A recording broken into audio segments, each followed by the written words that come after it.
Assalamualaikum warahmatullahi wabarakatuh. Bertemu kembali di channel Mas Tanto 5150, di mana channel ini membahas mengenai soal pretest dan UP-PPG guru kelas SD. Pada kesempatan kali ini kita akan membahas 10 soal yang baru saja keluar di UP kemarin di hari Sabtu tanggal 24 Juni 2023. Oke, rekan-rekan guru, silahkan mengikuti pembahasan yang akan saya sajikan. Selamat belajar. Kenaikan jumlah penduduk perkotaan semakin tidak terkendali. Fenomena ini terjadi pada semua kota-kota besar di Indonesia. Faktor alami yang menarik sehingga menyebabkan semakin banyak penduduk perkotaan adalah A. Kota menjadi pusat perdagangan, bisnis, dan pemerintahan. B. Perluasan wilayah kota ke wilayah pinggiran kota. C. Semakin banyaknya bencana alam dan gagal panen komoditas pertanian. D. Semakin banyaknya moda transportasi di wilayah perkotaan. E. Semakin luasnya alih fungsi lahan pertanian menjadi non-pertanian. Jawabannya adalah E. Semakin luasnya alih fungsi lahan pertanian menjadi non-pertanian. Faktor alam yang dapat menyebabkan peningkatan jumlah penduduk perkotaan antara lain, tingkat kesuburan. Jika tingkat kesuburan di daerah pedesaan tinggi, hal ini dapat menyebabkan peningkatan jumlah orang yang perlu mencari pekerjaan di daerah perkotaan. Bencana alam. Jika sering terjadi bencana alam di pedesaan, hal ini dapat memaksa orang untuk pindah ke perkotaan untuk mencari keselamatan dan keamanan. Perubahan iklim. Perubahan iklim dapat menyebabkan perubahan hasil pertanian, yang dapat memaksa orang pindah ke daerah perkotaan untuk mencari peluang baru. Seorang siswa tidak dapat memahami apa yang harus dikerjakan pertama kali saat membaca soal berikut. 3 calon bupati yaitu Amir, Budi dan Khairul mengikuti pemilihan ketua daerah. Amir mendapat suara 3 kali suara Budi dan Khairul mendapat suara 2 kali suara Amin. Jika jumlah suara yang ada adalah 30.000 suara, banyak suara yang diperoleh Budi adalah. Langkah pertama yang harus dilakukan guru adalah A. Memandu siswa untuk menemukan masalah yang ada pada soal. B. Memberi instruksi kepada siswa untuk mengidentifikasi masalah. C.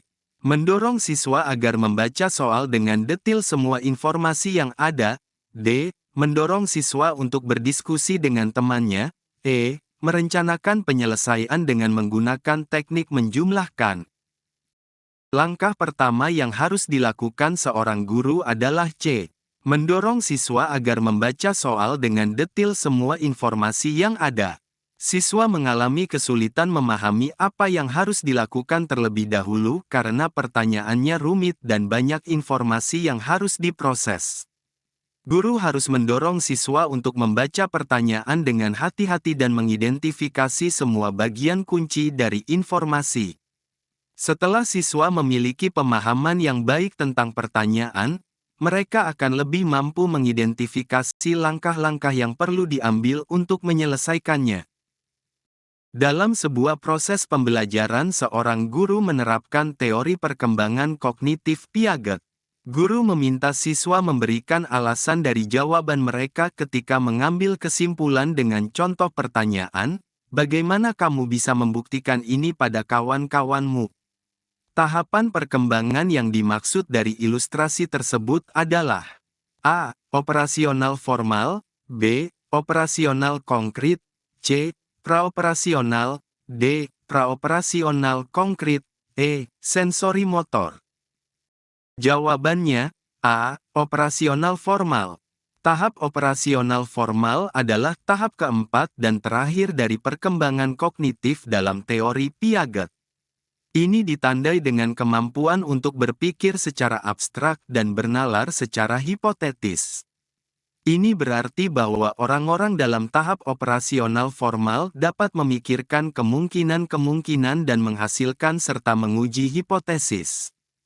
Pertanyaan, bagaimana Anda bisa membuktikan ini kepada teman Anda? Meminta siswa untuk berpikir tentang bagaimana mereka dapat membenarkan jawaban mereka kepada teman-teman mereka. Ini mengharuskan mereka untuk berpikir secara abstrak dan bernalar secara hipotetis. Oleh karena itu, tahap perkembangan yang dimaksud dalam ilustrasi tersebut adalah tahap operasional formal. Dari hasil PTK tentang penggunaan metode bermain peran dalam meningkatkan kemampuan berbicara, Pak Seno ingin menyusun sebuah artikel ilmiah. Salah satu yang akan dibuat adalah abstrak. Kalimat yang sesuai untuk abstrak adalah: A. Siswa sebaiknya memperhatikan aspek-aspek kebahasaan dan non-kebahasaan yang dapat menunjang keefektifan berbicara dalam kegiatan bermain peran. B. Berdasarkan masalah yang dipaparkan di atas, salah satu cara untuk meningkatkan kemampuan berbicara siswa dalam pembelajaran bahasa Indonesia yaitu dengan metode bermain peran. C. Kemampuan siswa dalam aspek berbicara masih kurang, masih ada rasa malu, kurang percaya diri, dan kesulitan dalam merangkai kata saat berbicara. D. Kesulitan dalam berbicara, seperti halnya kesulitan dalam menyimak, disebabkan oleh berbagai faktor. Salah satu faktor yang menimbulkan kesulitan dalam berbicara adalah yang datang dari teman berbicara. Penelitian ini bertujuan meningkatkan kemampuan berbicara melalui metode bermain peran siswa kelas 5 SD. Salam sehat. Jenis penelitian ini adalah penelitian tindakan kelas, PTK. Sebagai abstrak, kalimat yang paling sesuai adalah, penelitian ini bertujuan meningkatkan kemampuan berbicara melalui metode bermain peran siswa kelas 5 SD. Salam sehat. Jenis penelitian ini adalah penelitian tindakan kelas, PTK. Abstrak merupakan ringkasan dari tujuan dan metodologi penelitian dalam bentuk singkat dan jelas, serta hasil dan simpulan dari penelitian tersebut.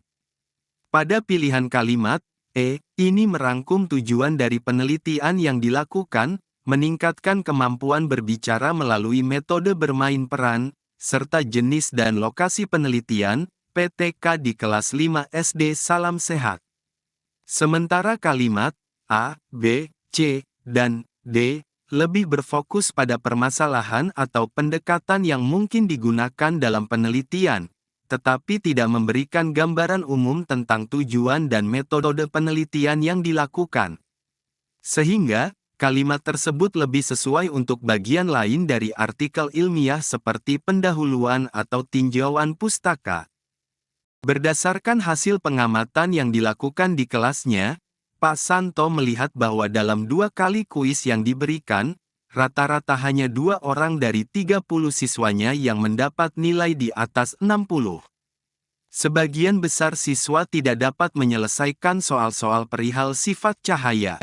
Selain itu, pada setiap pelajaran suasana kelas menjadi tegang sebab siswa merasa materi sifat cahaya sebagai materi yang sulit. Sehubungan dengan permasalahan tersebut, Pak Santo kemudian merumuskan akar permasalahan pembelajaran sebagai berikut. Metode apa yang saya gunakan agar siswa dapat memahami materi sifat cahaya serta dalam suasana yang lebih rileks? Selanjutnya, permasalahan tersebut dapat dirinci secara operasional sebagai berikut. 1. Apakah pemberian latihan soal akan dapat meningkatkan hasil belajar siswa? 2. Bagaimana media pembelajaran sifat cahaya yang diselenggarakan di sekolah lainnya? 3. Bagaimana strategi pembelajaran yang dapat membangkitkan motivasi siswa terhadap pelajaran sifat cahaya? 4. Apakah saya perlu berkonsultasi dengan kepala sekolah? Permasalahan-masalahan di atas yang dapat digunakan Pak Santo dalam rangka melakukan refleksi untuk persiapan merencanakan PTK adalah A. 1 dan 3, B, 1 dan 4, C, 1, 2 dan 3, D, 2 dan 3, E, 2 dan 4. Permasalahan yang dapat digunakan oleh Pak Santo dalam rangka refleksi persiapan perencanaan PTK adalah 1 dan 3. PTK atau penelitian tindakan kelas, PTK, adalah jenis penelitian yang dilakukan oleh guru di ruang kelasnya sendiri. Tujuan PTK adalah untuk meningkatkan proses belajar mengajar. Permasalahan yang diidentifikasi Pak Santo terkait dengan hasil belajar siswa dan suasana belajar di kelasnya. Inilah dua faktor penting yang perlu diperhatikan dalam merencanakan PTK. Pertanyaan apakah pemberian soal latihan akan meningkatkan hasil belajar siswa relevan dengan PTK karena merupakan pertanyaan tentang bagaimana meningkatkan hasil belajar siswa. Pertanyaan tentang strategi pembelajaran apa yang dapat membangkitkan motivasi siswa terhadap pelajaran tentang sifat cahaya juga relevan dengan PTK karena merupakan pertanyaan tentang bagaimana meningkatkan suasana belajar di kelas. Pertanyaan bagaimana sifat media pembelajaran ringan diadakan di sekolah lain dan apakah Pak Santo perlu berkonsultasi dengan kepala sekolah tidak relevan dengan PTK. Pertanyaan-pertanyaan ini tentang konteks ruang kelas Pak Santo, tetapi tidak membahas masalah khusus yang telah diidentifikasinya. Oleh karena itu, permasalahan yang dapat digunakan oleh Pak Santo dalam rangka refleksi persiapan perencanaan PTK adalah 1 dan 3. Bu Dina, guru kelas 1 SD akan melakukan penilaian kemampuan siswa dalam mengidentifikasi isi dongeng yang disajikan secara lisan, tulis, dan visual. Rumusan soal yang sesuai dengan materi tersebut yaitu A. Identifikasilah isi dongeng tersebut. B. Kemukakanlah isi dongeng tersebut. C. Konstruksilah informasi isi dongeng. D. Kutiplah isi dongeng tersebut. E. Uraikan isi dongeng tersebut. Jawaban yang benar adalah E. Uraikan isi dongeng tersebut. Pilihan lain tidak sesuai. Opsi A. Mengidentifikasi isi cerita, terlalu umum dan tidak menentukan apa yang harus diidentifikasi oleh siswa. Opsi B mengungkapkan isi dongeng juga terlalu umum dan tidak menentukan bagaimana siswa harus mengungkapkan isinya. Opsi C, konstruksi informasi isi dongeng, terlalu teknis dan akan sulit dipahami oleh siswa kelas 1. Opsi D mengutip isi dongeng kurang tepat karena tidak menuntut siswa untuk mendeskripsikan isi dongeng. Oleh karena itu, pilihan terbaik adalah E. Uraikan isi dongeng tersebut. Opsi ini spesifik dan jelas, dan mengharuskan siswa untuk mendeskripsikan isi dongeng dengan kata-kata mereka sendiri. Jenis pertanyaan ini akan sesuai untuk penilaian kemampuan siswa dalam mengidentifikasi isi dongeng. Salah satu kompetensi dasar di kelas 5 adalah 3.6 menerapkan konsep perpindahan kalor dalam kehidupan sehari-hari. Pak Wardi berencana mengajarkan materi tersebut pada hari ini. Adapun tujuan pembelajaran yang akan dicapai adalah, setelah mengikuti diskusi diharapkan peserta didik mampu menganalisis penerapan perpindahan kalor dalam kehidupan sehari-hari. Alat evaluasi yang dapat digunakan Pak Wardi untuk mengukur kemampuan berpikir tingkat tinggi peserta didiknya adalah tes A. Pilihan ganda untuk menentukan cara perpindahan kalor yang benar sesuai gambar. B. Esai menganalisis proses pengurangan panas yang keluar dari termos. C. Isian singkat menyebutkan bagian-bagian setrika listrik dan fungsinya. D. Menjodohkan pernyataan gambar bagian pemanas air dan fungsinya. E. Pilihan ganda bertingkat menyebutkan bagian-bagian termos dan fungsinya.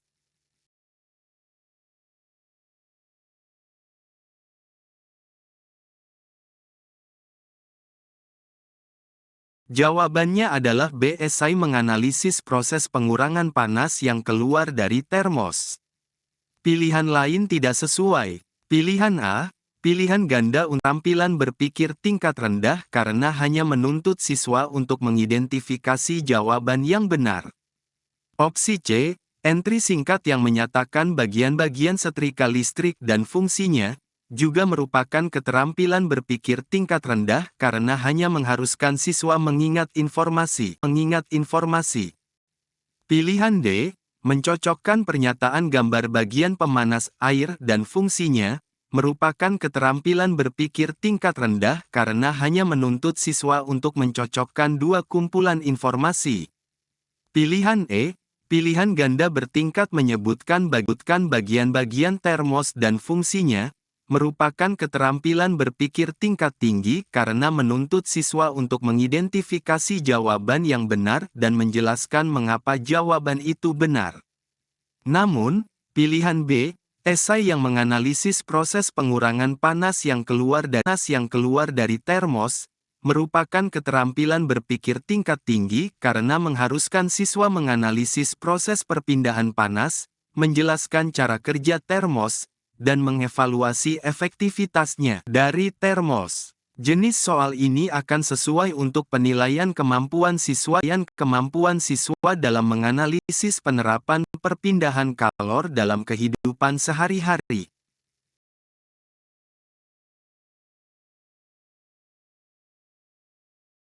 Bu Prima adalah guru kelas 1 SD. Bu Prima merancang instrumen untuk menilai kemampuan siswanya dalam melakukan kegiatan melisankan puisi anak. Aspek-aspek yang perlu dinilai Bu Prima: keberanian, pelafalan, kesesuaian ekspresi dengan makna puisi, B. kelancaran, pelafalan, konten puisi, ekspresi, C. kesesuaian ekspresi, pelafalan, kelancaran, ketepatan penggunaan kalimat efektif, D. pemaknaan puisi, kemandirian, kesesuaian ekspresi, keberanian, E. penampilan, volume suara, pemaknaan puisi, pelafalan. Untuk menilai kemampuan siswa dalam melakukan kegiatan melisankan puisi anak, aspek-aspek yang perlu dinilai oleh Bu Prima adalah A. keberanian, pelafalan, kesesuaian ekspresi dengan makna puisi. Keberanian adalah penting karena siswa kelas 1 SD perlu mengembangkan rasa percaya diri mereka saat berbicara di depan kelas. Pelafalan juga penting karena ini berkaitan dengan kemampuan siswa untuk mengucapkan kata-kata dan frase dengan jelas dan tepat. Kesesuaian ekspresi dengan makna puisi menunjukkan pemahaman siswa tentang puisi dan kemampuan mereka untuk mengkomunikasikan makna tersebut kepada pendengar melalui ekspresi wajah dan suara mereka. Meski aspek-aspek dalam pilihan lain juga relevan dalam konteks yang lebih luas, namun untuk konteks spesifik siswa kelas 1 SD yang sedang belajar melisankan puisi, keberanian, pelafalan, dan kesesuaian ekspresi dengan makna puisi merupakan aspek yang paling fundamental. Dalam RPP yang disusun oleh guru terdapat indikator pencapaian kompetensi, membedakan gaya dorong dan gaya tarik suatu benda. Jenis instrumen penilaian yang relevan untuk mengukur indikator tersebut adalah A. Demonstrasi, B. Observasi, C. Tes tertulis, D. Uji petik produk, E. Unjuk kerja. Jawabannya adalah B. Observasi. Pilihan lain tidak sesuai. Opsi A. Demonstrasi, kurang tepat karena merupakan penilaian berbasis kinerja, dan indikatornya adalah tentang pengetahuan. Pilihan C. Tes tertulis, tidak sesuai karena merupakan penilaian tulis, dan indikatornya adalah tentang kemampuan membedakan gaya dorong dan gaya tarik. Pilihan D, pengambilan sampel produk, tidak sesuai karena merupakan penilaian terhadap suatu produk, dan indikatornya adalah tentang pengetahuan. Pilihan E, kinerja, tidak sesuai karena merupakan penilaian berbasis kinerja, dan indikatornya adalah tentang pengetahuan. Oleh karena itu, opsi terbaik adalah B. Observasi. Ini karena observasi memungkinkan guru untuk melihat bagaimana siswa membedakan gaya dorong dan gaya tarik dalam situasi dunia nyata. Dalam pembelajaran IPS pendidikan dasar yaitu di sekolah dasar maupun di sekolah menengah pertama, berdasarkan pengalaman guru selalu menyampaikan materi dengan menggunakan metode konvensional. Demikian juga dengan penilaian guru secara rutin melakukan penilaian harian, formatif dan sumatif untuk mengetahui pencapaian materi yang telah diajarkan.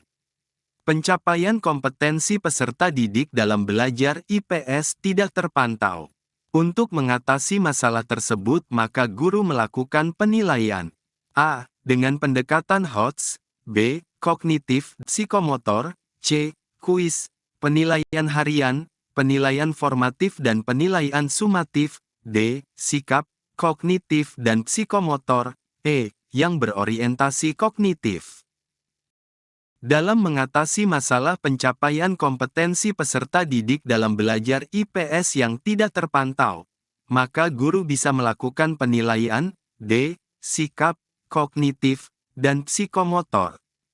Dalam pembelajaran, terutama subjek seperti IPS yang mencakup berbagai aspek seperti pengetahuan, keterampilan, dan sikap, penilaian yang mencakup ketiga domain ini sangat penting.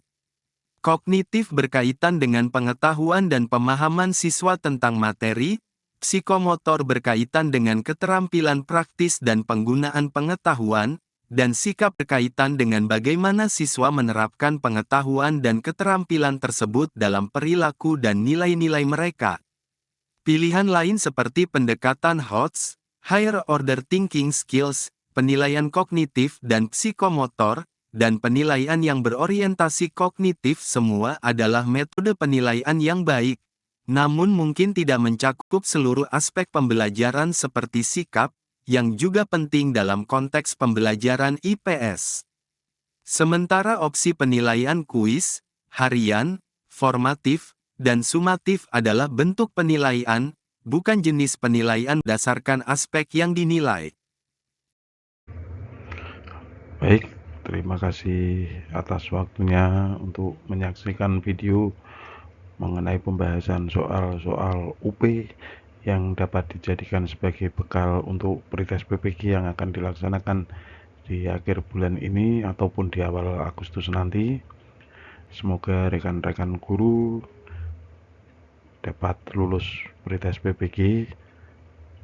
Jangan lupa like, share ke rekan-rekan guru yang lain.